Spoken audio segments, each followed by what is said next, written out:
Hey guys, and welcome back to the Sonic Retrospective, and today I'm going to be talking about some of the obscure Game Gear titles that Sonic had to offer. This is going to include Tails Adventure, Tails Skypatrol, and Sonic Labyrinth. So I think I'm going to start off with Tails Adventure, because I think I have the most to talk about with this one. Alright, for one thing, I'm not going to lie, I used a walkthrough with this game. But even with a walkthrough, I found that this game is actually very enjoyable. So, this game does not play like a Sonic game at all. In fact, it's very reminiscent of an action RPG, actually. Not in the way that you get experience points, but the way that you walk around, you find weapons, and then you're able to use those weapons to your advantage in boss battles, or even just to get more weapons. Like, you start off with like a bomb, and then you get like a remote robot, which is very helpful within this game, especially when it comes to getting new items. You get like remote bombs, you get super bombs, you get like torpedoes for your like submarine. You get all this shit, and it's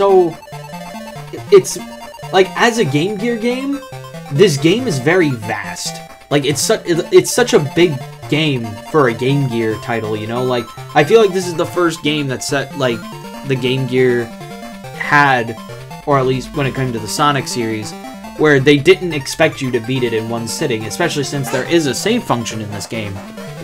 It shows.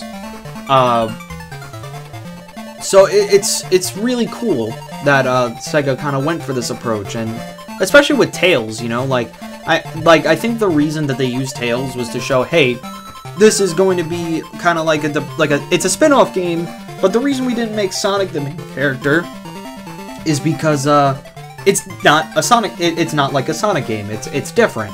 So having Tails there is like, you know, it's not Sonic, you know? The story's a little weird. It's like Tails is on this island on vacation, and then these ducks appear, and then they ruin his life, and then Tails has to, like, stop them from ruining his vacation in this island. But, the locations are pretty cool. The way, like, the item placement is very creative. The story and the final boss is really cool. Like, everything about this game is just pretty nice. Like, especially for a Game Gear title. Like, I could play this on a console, and I would be happy. Like, that's how, like, not Game Gear this is. Like, old school, like, the one thing you gotta understand about, like, an old school handheld system is that all of those games expected you to beat them in, like, one sitting. Like, take, like, Super Mario Land, or any, like, Ninja Turtle game on there, or Castlevania Adventures. Like, they kind of expected you to sit there and play it until you were done. And not until, like, Pokemon came around, and then, you know, saving, and you go on your own adventure, and all that shit happened.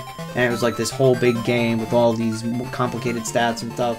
That's kind of like this game tried to do, except not on a fucking scale like Pokemon, because that's ridiculous.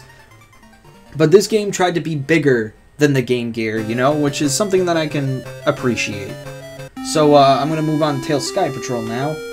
Tails Skypatrol is the epitome of an arcade game, because it's just get to the end of the stage without crashing into anything, and then you win. You got lives too, and that's really dumb. You should just be able to play until you win, because this game is really, really fucking hard.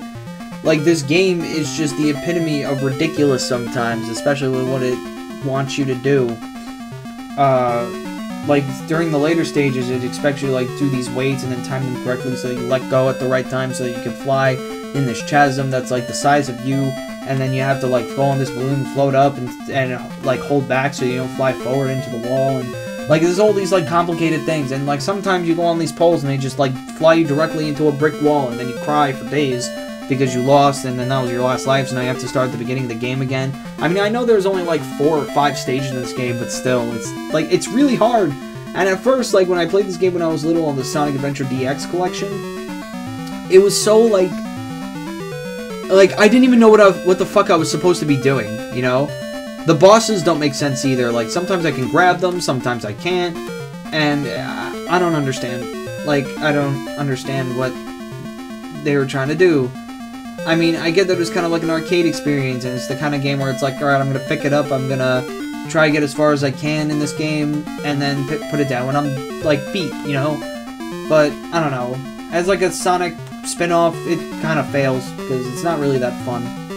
So, moving on to Sonic Labyrinth. Sonic Labyrinth is not a fun game. Hell, the fucking story of the game is that Sonic got his speed shoes taken away, and now he can only run slow, because Robotnik replaced them with, like, the slow shoes or whatever. And basically the point of this game is to go through the mazes, collect, like, 3 keys, and then leave. Oh my god! This game is boring! Like, going through the labyrinths take a super long time because you're so slow. The only way you can get any semblance of speed is to do spin dashes, so you'll find that you'll be doing spin dashes every 5 seconds. And even then, like, as you get to, like, the last stage, like, the stage is so fucking big. There's so many fucking doors that to go through to go look for your precious fucking keys that, holy shit, I'm lost. I don't know what doors I've been in, what doors I haven't been in, and it's a fucking mess, and I hate it. This game is garbo. It deserves to be on top 10 worst Sonic games list. Even if it is just a fucking spin-off, I don't give a shit. So, yeah, there's nothing really fun about this game. The ending's not satisfying. Hell, there really isn't an ending. It's just like, congratulations, you win, and then it goes back to the title screen. Like, fuck you.